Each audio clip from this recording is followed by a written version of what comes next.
Bueno, continuando con nuestro libro de mi prima Rachel, de selecciones del Rey Rodríguez, grandes clásicos del suspenso. Vamos a continuar. Esta es de Daphne du Maurier. Iniciamos con el capítulo número 7. Me pasó la carta que está fechada en una hostería de Plymouth el 13 de septiembre. Estimado señor Kendall, cuando Ambrosio me hablaba de usted, como solía con bastante frecuencia, no podía imaginar que nuestra primera comunicación rebosaría tanta pesadumbre. Arribé a Plymouth esta mañana, procedente de Génova, en un estado de profunda congoja y ay de mí, sola. Mi amado esposo falleció en Florencia el día 20 de julio, después de una breve, aunque muy violenta enfermedad. Se hizo cuando fue posible, pero los mejores médicos que pude conseguir no lograron salvarle. Una fiebre que había padecido a principios de la primavera reapareció, si bien la recidiva debióse a cierta presión en el cerebro que en opinión de los médicos existía ya en estado latente desde hacía varios meses.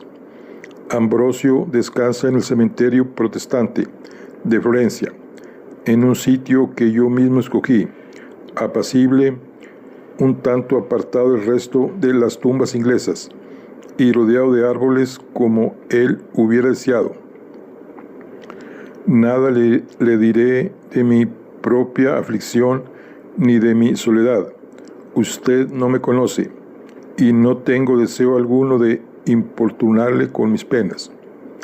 Mi primer pensamiento ha sido para Philip, a quien Ambrosio tanto quería y cuyo dolor será igual al mío. Mi buen amigo y consejero, el signore Reinaldi de Florencia, me prometió escribirle a usted comunicándole la nueva a fin de que usted pudiera informar a Phillips, pero es escasa mi confianza en los correos que van de Italia a Inglaterra, y aún temí que la noticia llegase a usted por boca de algún extraño, o que ni siquiera la recibiese. A esto se debe mi presencia en este país. Traigo todos los objetos pertenecientes a Ambrosio, sus libros, sus ropas, todo lo que Phyllis querrá sin duda conservar. Le quedaré muy agradecida si quiere usted decirme lo que debo hacer con ellos y si debo escribir a Phillips yo misma.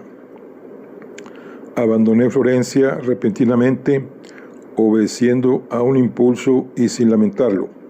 Muerto Ambrosio, no podía sufrir el permanecer ahí. No tengo proyecto alguno para el futuro.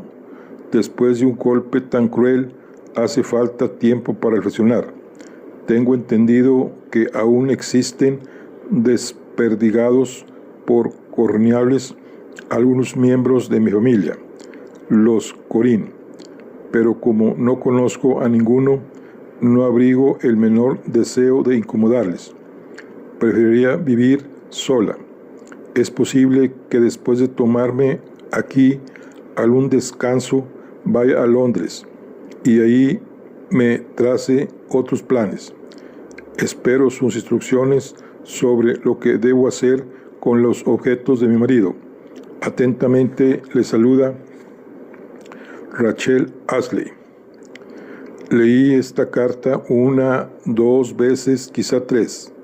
Mi padrino esperaba que hablase. Yo no decía palabra. Ya ves, dijo él al fin, que después de todo no se ha quedado con nada. No contesté. Ni siquiera pretende conocer la casa, prosiguió mi padrino. la casa que habría sido su hogar si hubiera vivido Ambrosio. Puede que sea una mujer tratable, o quizá no. Yo qué sé.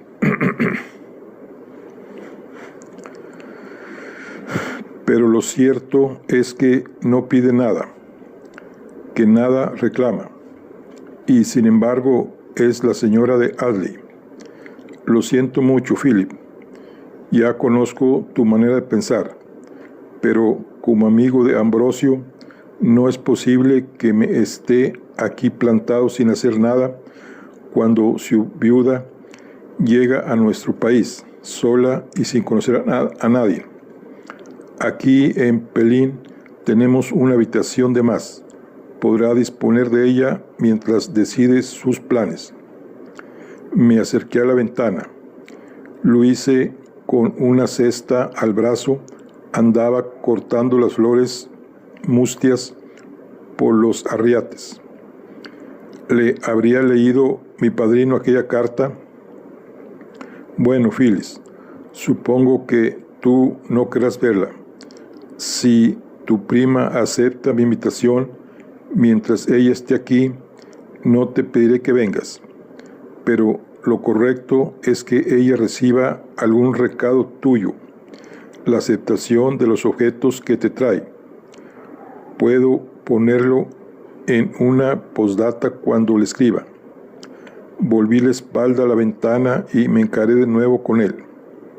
Cuando escriba a Plymouth, diga usted que Philip Audley ya se ha enterado, ya de la muerte de Ambrosio, que tras recibir 2 cartas se trasladó a Florencia, que estuvo en Villa Sanguinetti, habló con los criados, visitó al signore Reinaldi y ya está de regreso.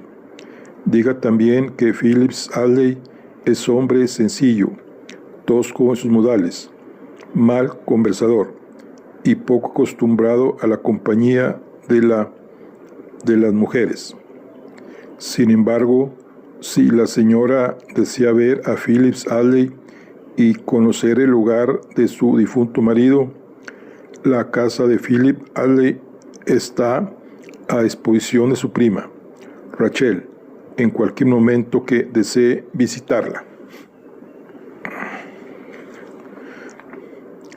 Y llevándome la mano al pecho hice una reverencia. Nunca me figuré, dijo despacio mi padrino, que te vería en ese plan tan duro. ¿Qué te ha pasado? Nada, solo que como un joven corcel de guerra percibo el olor de la sangre. ¿Ha olvidado usted que mi padre fue militar? Y salí al jardín en busca de Luise. Al oír la nueva, su inquietud fue mayor aún que la mía. Tu casa no se halla en condiciones de recibir a nadie, dijo al punto, y menos todavía a una mujer como la condesa. Digo, como la señora Audley. Por Dios, Philip. Hace 20 años que no anda en ella una mujer. ¿En qué cuarto ibas a instalarla? No tienes más que pensar el polvo que hay, no solo en el piso alto, también en el salón. Ya me fijé la semana pasada. Si tanto ha de molestar el polvo, repliqué con impaciencia, puede sacudirlo ella misma. Mientras peor encuentre la casa, más por contento me daré. Pero estás en un error. No querrás aparecer como un patán, como un ignorante. Esto te colocaría en situación desventajosa aún antes de dirigir la palabra. Debes tener presente que tu primo ha pasado en el continente toda su vida, que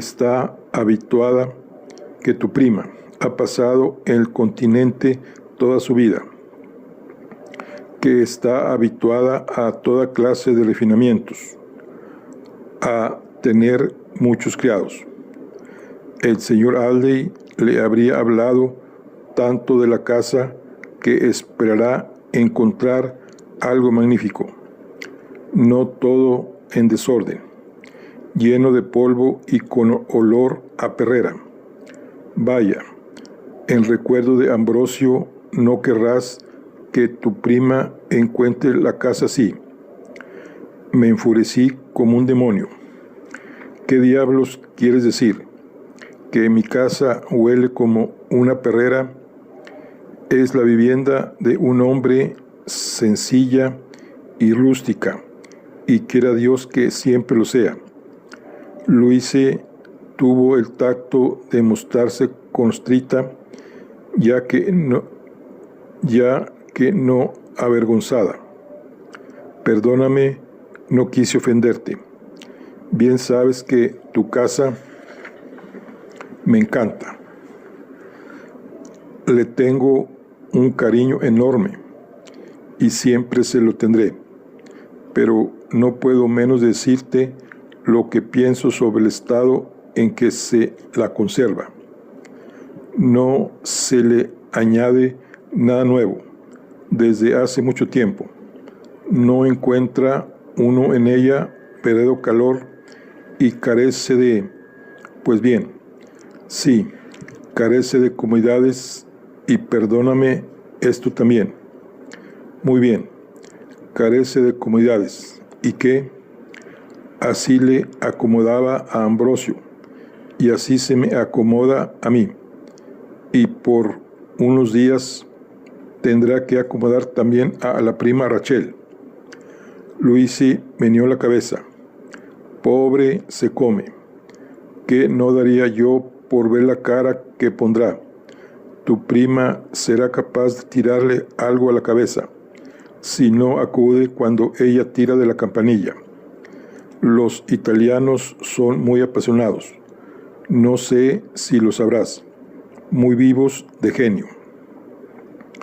Mi prima no es italiana más que a medias, le recordé, y Secombe sabe cuidarse perfectamente. Me parece a mí, tal vez llueva 3 días consecutivos, y mi prima tendrá que guardar cama atacada de reuma. Y Luisa y yo nos echamos a reír como 2 críos. Cuando llegué a casa, descubrí con profunda sorpresa que Secombe acogía la idea sin inmutarse, lo mismo casi que si la estuviera esperando. Sí, señor, declaró, eso está muy bien, y es lo debido. Todos aquí nos alegraremos mucho de dar la bienvenida a la señora Aldey. Le lancé una mirada por encima de la pipa, divertido con su ampulosidad. Creía que era usted como yo, Secombe, y que no le gustaba tener mujeres en casa. Otro tono fue el suyo cuando le dije que el señor Aldey se había casado y que su esposa iba a ser aquí el ama. Secombe dio muestras de haberse ofendido. Entonces no era lo mismo, señor. De entonces acá ha ocurrido una tragedia. La pobre señora ha enviudado. El señor Aldey habría querido que hiciésemos por ella cuanto fuese posible, sobre todo en vista de que, según parece, y Secombe tosió discretamente, la señora Aldey no ha obtenido ningún beneficio con la muerte del señor. Me pregunté cómo diablos lo habría sabido, y le interrogué sobre el particular. Es la comidilla de todos en el lugar, señor. Usted lo hereda todo. La viuda, nada. No es lo acostumbrado, como bien sabe usted. En cualquier familia, grande o pequeña, siempre se deja algo para la viuda. Me sorprende que preste usted oídos a esas hablillas. Hablillas no, señor, replicó con dignidad. Cuanto concierne a la familia Aldey, nos concierne a todos nosotros. Basta, Secombe. Si la señora Alley resuelve hacernos una visita, ya te lo comunicaré a usted. En cuanto a habitación, no sé, ese punto lo dejo en sus manos. Pero, señor, exclamó Secombe, asombrado sin duda, lo indicado será instalar a la señora en el propio dormitorio del señor Alley. Me quedé mirándole. La sorpresa me había dejado mudo. Temeroso luego de que mis sentimientos se reflejasen en mi semblante, me volví para otro lado. No, eso no va a ser posible. Yo mismo me mudaré a la habitación del señor Alley. Había pensado decírselo días atrás, hace unos cuantos que tenía resuelto el cambio. Era mentira. No había pensado tal cosa hasta ese momento. Muy bien, señor. En tal caso, el dormitorio azul con la trascova será el más conveniente para la señora Alley. Y Secombe salió de la estancia. La invitación fue aceptada. La prima Rachel dirigió su respuesta a mi padrino, no a mí, cosa que, como a Secombe le había parecido, era lo propio y lo indicado. Estaría dispuesta, manifestaba mi prima, cuando se estimara oportuno. Yo le contesté otra vez por conducto de mi padrino que el viernes enviaría el coche a buscarla. El viernes llegó demasiado pronto. Era un día fosco, variable, con vientos rachados. Las nubes, muy bajas, deslizábanse raudas por el firmamento, procedentes del sudoeste y amenazando lluvia. Pero antes del anochecer tenía yo la esperanza de que lloviese, uno de esos aguaceros tan nuestros, con un buen vendaval acaso por añadidura, bienvenida típica de nuestra región occidental. La víspera envié a Wellington con los caballos. Debía pasar la noche en Plymouth y regresar con mi prima. Desde que comuniqué a la servidumbre que esperábamos a la señora Alley, cierta desazón había se adueñado de la casa. Hasta los perros desasosegados iban de sala en sala detrás de mí. Secombe me recordaba un viejo sacerdote que, tras largos años de abstención de toda forma de celebraciones religiosas, volviera a sujetarse de repente al ritual olvidado.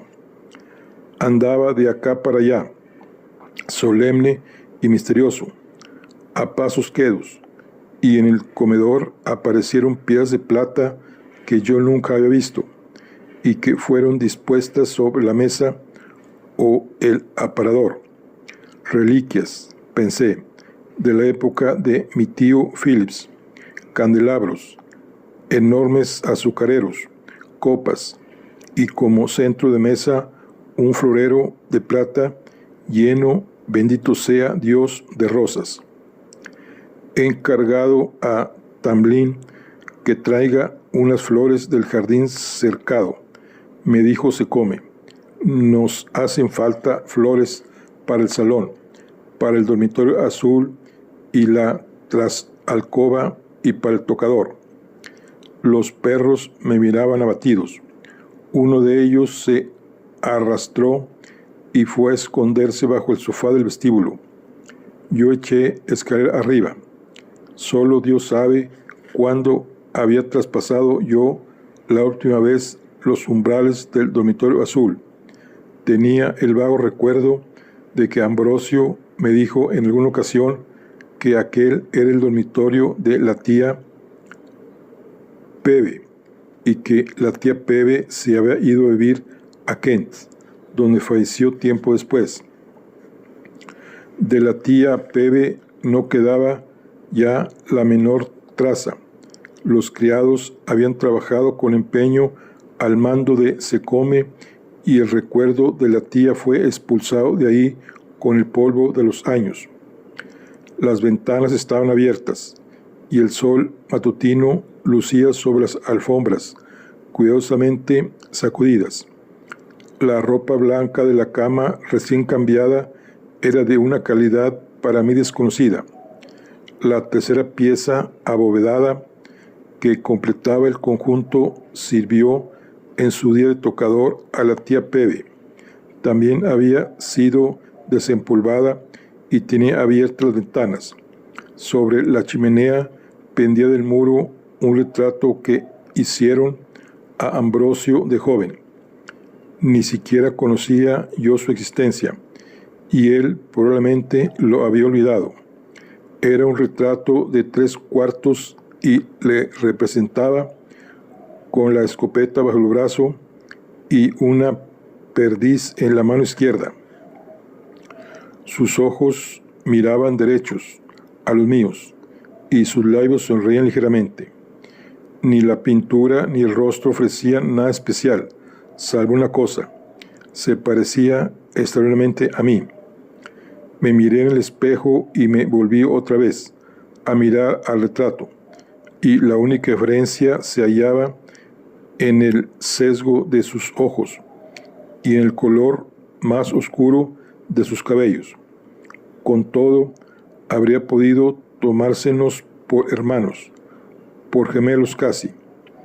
Esta repentina percepción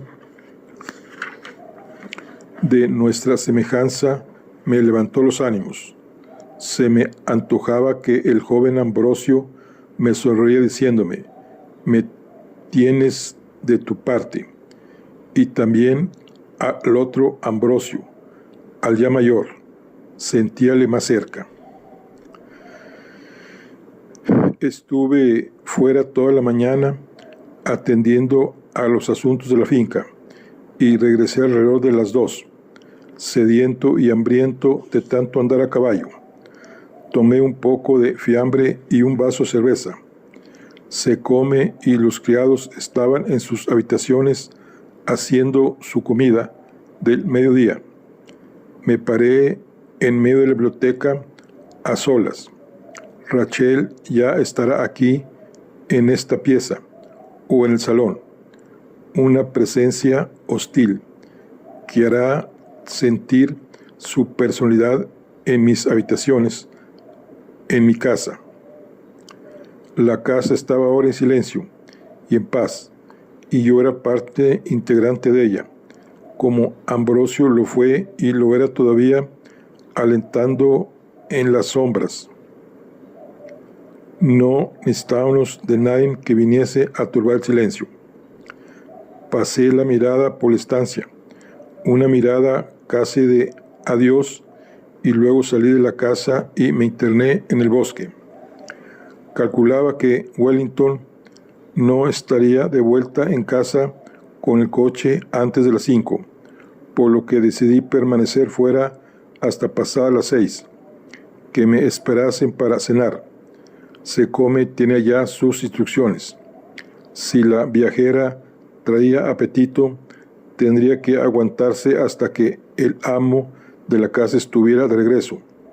Experimentaba una gran satisfacción al imaginarla sentada en el salón, a solas, vestida de 25 alfileres, muy poseída de su propia importancia y sin un alma para recibirla. Seguía yo caminando bajo el viento y la lluvia. Subí por la avenida hasta el punto donde se juntaban los 4 caminos y continué en dirección a Levante hasta los linderos de nuestras tierras.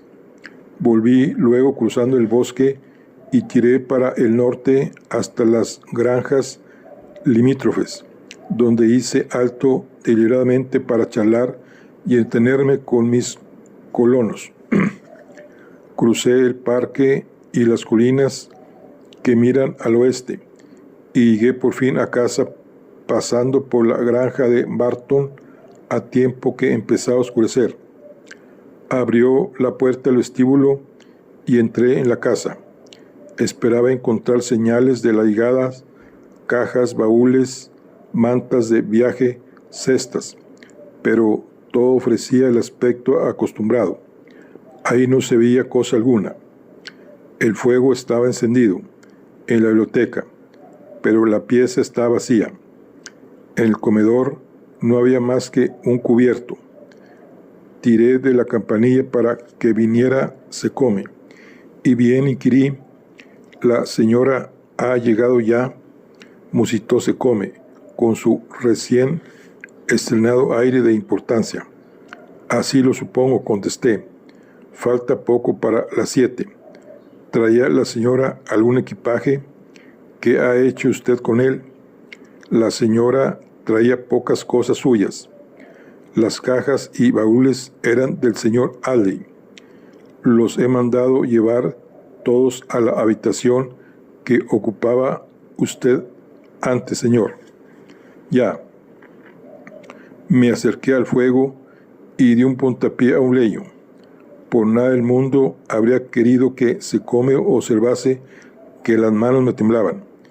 «¿Y dónde está ahora la señora Aldey?».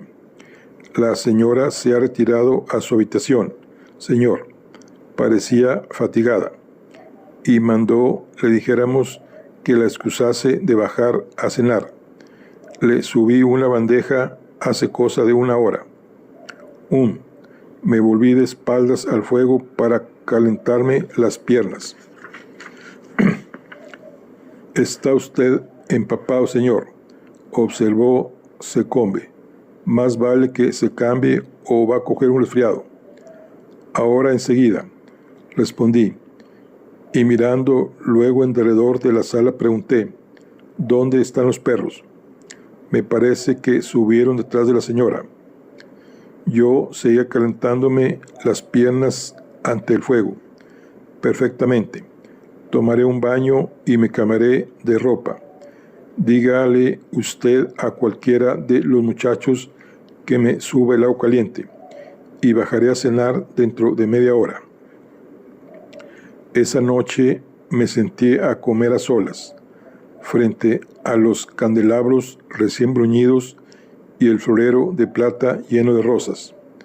Terminado ya, reapareció Secombe y se inclinó sobre mi hombro. «La señora manda decir que si desea usted verla cuando acabe de cenar, tendrá mucho gusto en recibirle. Gracias, Secombe». Capítulo 8. Una voz queda, casi inaudible, me invitó a pasar. Aunque había oscurecido ya y estaban las velas encendidas, no se habían echado las cortinas, y mi prima, sentada junto a la ventana, contemplaba el jardín. Me daba pues la espalda, y advertí que tenía las manos entrelazadas sobre el regazo.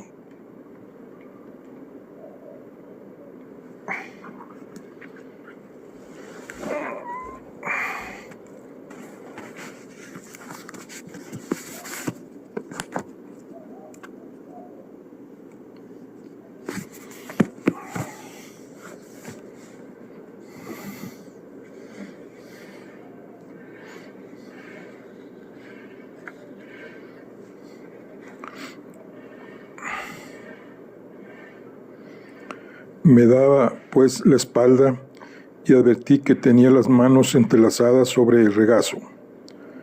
Don estaba tumbado junto al fuego, con el hocico entre las patas, y los 2 perros más jóvenes a su lado.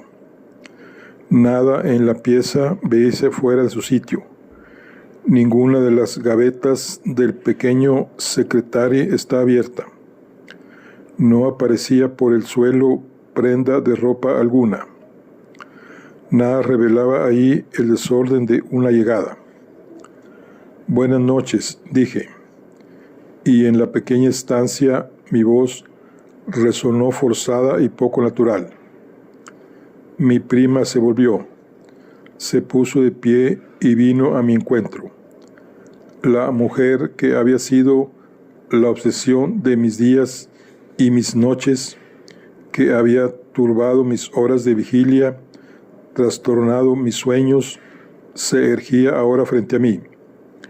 Mi primera impresión fue de sobresalto, de estupefacción, casi, al ver que era tan menudita. Apenas si me llegaba al hombro. Vestía de negro riguroso, lo que restaba color a su semblante, y llevaba encajes al cuello y en las muñecas. Tenía los cabellos castaños partidos por medio y atados en un moño sobre la nuca, y sus facciones eran regulares. Lo único grande en su persona eran los ojos, que se abrieron enormemente nada más verme. Al identificarme de súbito, sobresaltados como los de una cierva, y que del reconocimiento pasaron casi al temor. Bajé a ella la mirada y ella alzó hasta mí la suya, y transcurrió un momento antes de que dijésemos palabra. Cuando al fin hablamos, lo hicimos los dos a la vez. Espero que haya descansado usted, formulé yo muy protocolario, y ella, le debo a usted una excusa. Y aprovechó el resquicio que le dejé para decir al punto: sí, gracias, Phillips. Y acercándose al hogar, se acomodó al amor de la lumbre sobre un banquillo y me indicó que tomara asiento frente a ella. Don, el viejo perdiguero, se estiró, bostezó y sentándose sobre las ancas apoyó la cabeza en el regazo de mi prima. Le debo una excusa por no haber bajado a cenar, me dijo ella. Había hecho usted tantos preparativos por mi causa y se habrá dado prisa por volver a casa mucho antes de lo que le era preciso. Pero estaba yo muy cansada y habría sido una compañera bien ingrata. Pensé que le sería más cómodo comer a solas. Recordé lo que había vagado por la finca únicamente por hacerle esperar, y nada respondí. Uno de los perros jóvenes se despertó y vino a lamerme la mano. Por hacer algo le tiré de las orejas. Secombe me habló de lo ocupado que está usted y de lo mucho que hay que hacer. No quiero que mi visita sea para usted un estorbo en modo alguno. Yo sabré arreglármela sola y con ello seré feliz. No debe usted alterar sus planes para mañana por causa mía. Solo quiero decirle una cosa. Gracias, Phillips. Gracias por haberme permitido venir. Con esto, mi prima se levantó, fue a la ventana a correr las cortinas, volvió luego junto a la lumbre y los dos nos sentamos de nuevo. Experimenté un sentimiento muy extraño, prosiguió ella, al atravesar el parque en el coche, llegar a la casa y encontrar a Secombe esperando a la puerta para darme la bienvenida. Había sucedido eso tantas veces en mi imaginación, todo lo hallé como me lo había figurado. El vestíbulo, la biblioteca, los cuadros de las paredes, el reloj daba las 4 cuando el coche se detenía a la puerta. Hasta el son de sus campanadas me era ya conocido. Yo seguía tirando de las orejas al cachorrillo. Ni siquiera la miraba. El aire de mi prima era ya de lo más natural. Su nerviosidad inicial, si es que la hubo, se había desvanecido.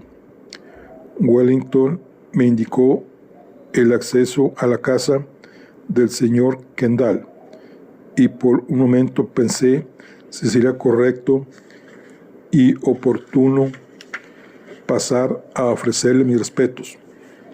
Pero ya era tarde. Los caballos habían recorrido una buena distancia y con el mayor egoísmo del mundo estaba deseando encontrarme aquí. Había hecho pausa antes de la palabra aquí y comprendí que mi prima había estado a punto de decir en casa, pero se había reprimido. Luego añadió: ha tenido usted mucho tino al asignarme estas habitaciones. Son las que siempre nos propusimos ocupar, de haber venido juntos. Ambrosio pensaba siempre cederle a usted su dormitorio, y ya me ha dicho Secombe que se ha mudado usted a él. Ambrosio se habría puesto contentísimo. Espero que estará usted cómoda. Al parecer, nadie ha ocupado esas habitaciones desde que las dejó no sé qué tía Pebe.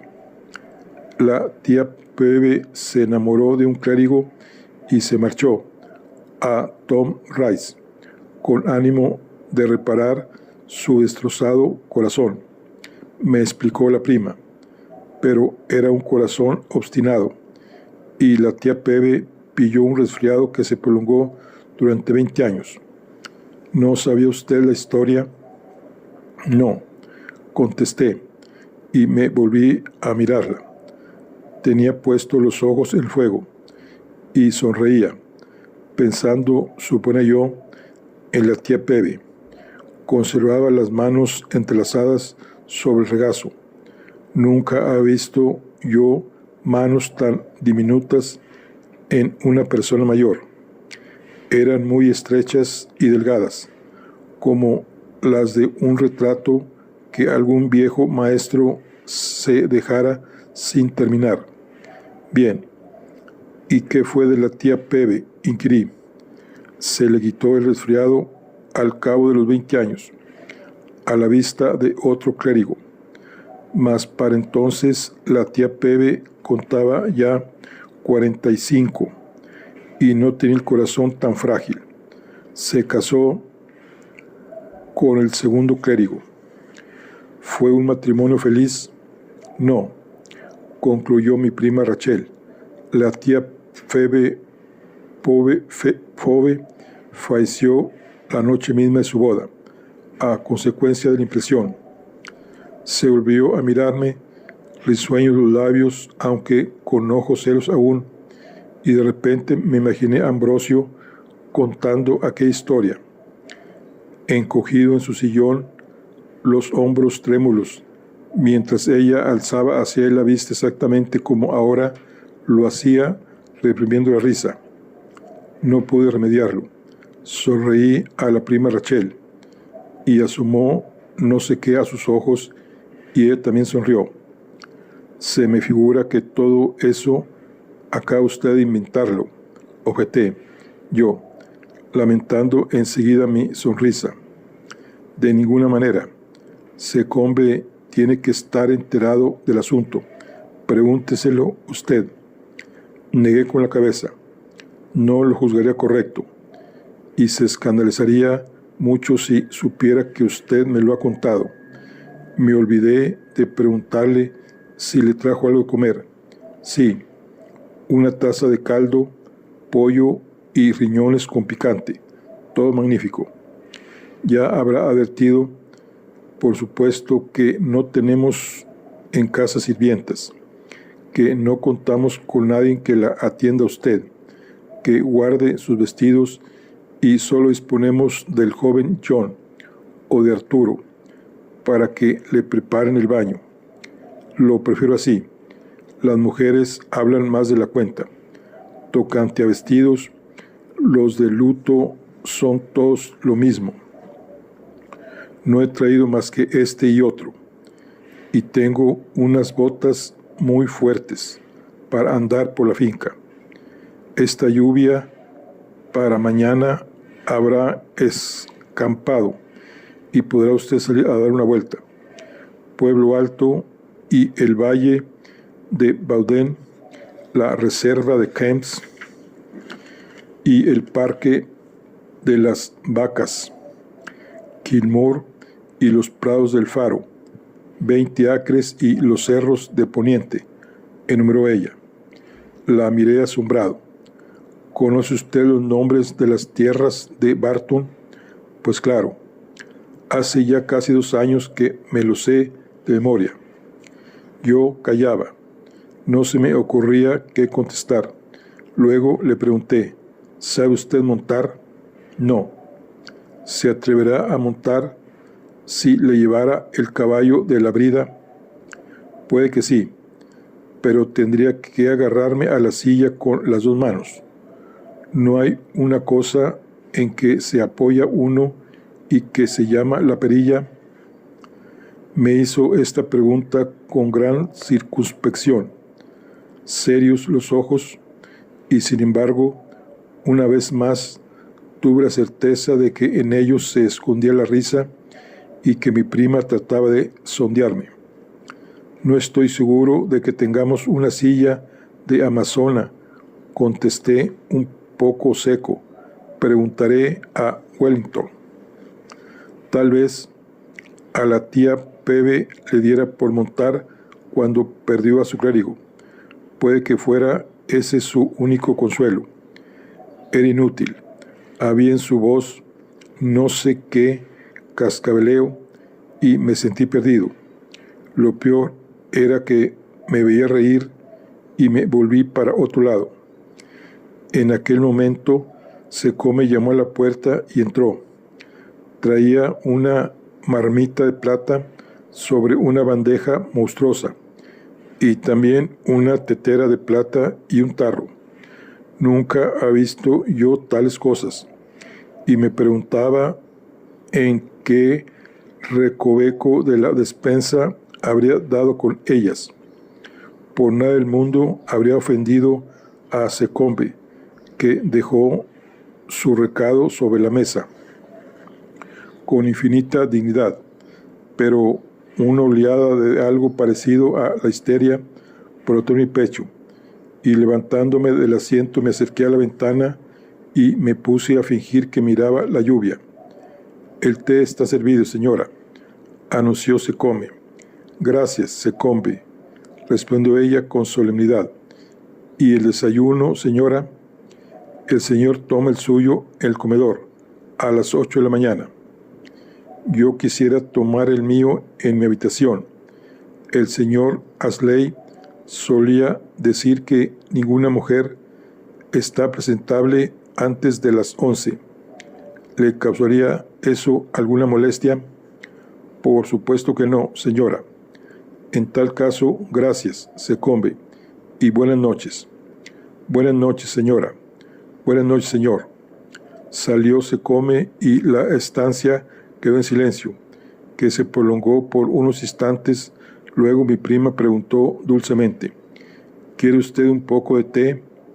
Tengo entendido que es una costumbre en Cornwallis». Mi dignidad se esfumó por completo. Me había costado un esfuerzo demasiado grande el mantenerla. Me acerqué otra vez al fuego y tomé asiento en el taburete, al lado de la mesa.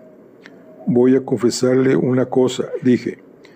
En mi vida había visto yo esa bandeja, ni la marmita tampoco, ni la tetera. Ya me había parecido. No se me ha escapado la mirada que asomó a sus ojos cuando entró Secombe con ellas. No creo que él tampoco las hubiera visto antes. Son parte de un tesoro enterrado. Secombe habrá cavado en el sótano para encontrarlas. ¿De verdad es lo correcto tomar el té después de cenar?» «Desde luego», contestó ella, «en la alta sociedad y cuando hay damas presentes». Mi prima bebía su té mirándome por encima de la taza. «Si quiere fumar su pipa, está en libertad de hacerlo». Me quedé mirándola asombrado. en el tocador de una dama, ¿está usted segura? Caramba, los domingos, cuando la señora Pascoe viene en compañía del pastor, jamás fumamos en el salón. Aquí no estamos en el salón. Ni yo soy la señora Pascoe, dijo mi prima. Me encogí de hombros y hurgué en mis bolsillos en busca de la pipa. Secombe lo tomará muy a mal, dejaré. Notará el olor por la mañana. Abriré la ventana antes de acostarme, y con la lluvia el olor se disipará por completo. En tanto fumaba yo la pipa, instalado en el tocador de la tía Pebe, vínome de pronto a las mientes que estaba muy lejos de ser aquella la forma en que había pensado emplear la velada. Me había propuesto formular unas palabras de helada cortesía y luego una brusca despedida, dejando desairada a la intrusa. Levanté la cabeza y la miré. Había acabado de tomarse el té y devuelto a la bandeja el platillo y la taza. Una vez más me fijé en sus manos pequeñas, leves, muy blancas. Llevaba 2 sortijas, 2 piedras muy finas. Con todo, no parecía desentonar de su luto de modo alguno. Me holgaba tener la cazoleta de mi prima que agarrar y la boquilla que morder. Con ello me sentía más dueño de mí mismo y menos parecido a un sonámbulo alucinado por un sueño. Si al menos aquella mujer hubiese guardado alguna semejanza con las imágenes que de ella me he forjado, habría sabido desenvolverme mejor. Pero ahora que la tenía ahí, a mi lado, en carne y hueso, esas imágenes resultaban fantásticas. Philip, me decía una voz muy tranquila, muy queda. Phillips, se está usted quedando dormido. Por favor, levántese, ¿quiere? Y váyase a la cama. Abrí los ojos con un estremecimiento. Mi prima, sentada con las manos en el regazo, me miraba fijamente. Me puse de pie y estuve en un tris de tirar la bandeja al suelo. Perdón, supliqué. ¿Será que me he quedado entumecido en ese taburete y me ha vencido el sueño? Estoy acostumbrado a estirar las piernas en la biblioteca. Hoy ha hecho usted demasiado ejercicio, ¿no es así? Su voz era bien inocente y, sin embargo, ¿qué quería darme a entender? Fruncí el entrecejo y la miré fijo a la cara, resuelto a no decir palabra. Entonces, si mañana hace bueno, me conseguirá un caballo tranquilo y manso para que vaya a ver las tierras de Barton. Pues claro, si le interesa. No tiene usted que molestarse. Wellington me llevará. No, puedo llevarla yo mismo. No tengo otra cosa que hacer. Espéreme un instante, agregó. Tengo un regalo para usted. Se dirigió al dormitorio azul y volvió con un bastón en la mano. Aquí tiene usted, tómelo, es suyo. Quería dárselo en propia mano esta misma noche. Era el bastón de Ambrosio, el que llevaba siempre y en el que solía apoyarse. El bastón de anillo de oro y puño de marfil, que figuraba una cabeza de perro. Para consternación mía, los ojos de mi prima se encendieron, humedeciéndose repentinamente. Gracias, murmuré, con torpeza. Muchas gracias. Y ahora váyase pronto, se lo ruego. Y me hizo salir del cuarto y cerró la puerta. Bueno, pues aquí concluimos lo que es el capítulo 7 y 8. Nos vemos en la siguiente. Estamos con el libro de Mi prima Rachel. Rachel, capítulo 7 y 8.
mi vida como creen que debería, pero eso no me podía decir.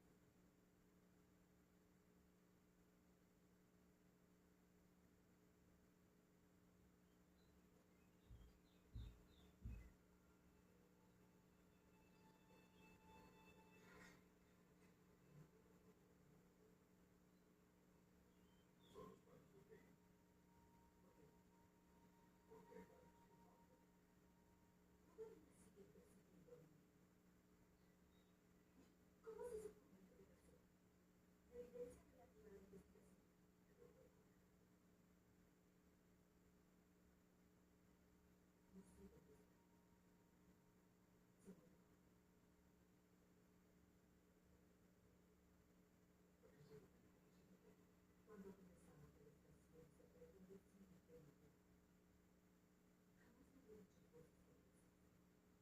No responde mis llamadas, no contesta mis mensajes.